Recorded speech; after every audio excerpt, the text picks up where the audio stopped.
आम्हावरी खिळले डोळे उद्याच्या पिढ्यांचे, आज स्वप्न बघतो आम्ही उद्याच्या दिसांचे।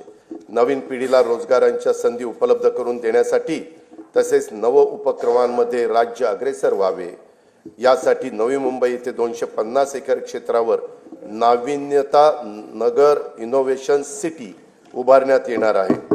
रतन टाटा महाराष्ट्र राज्य कौशल्य विद्यापीठाकडून मायक्रोसॉफ्ट कंपनी मार्फत 10,000 महिलांना कौशल्य व कृत्रिम बुद्धिमत्ता या विषयाचे प्रशिक्षण देण्यात येत आहे।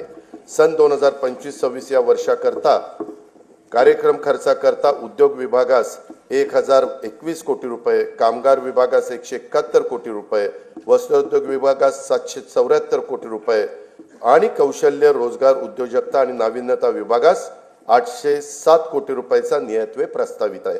पायाभूत सुविधांच्या मध्ये 1 रुपयाची गुंतवणूक केली तर स्थूल राज्य उत्पन्नामध्ये 2.5 ते 3.5 रुपयांची वाढ होते।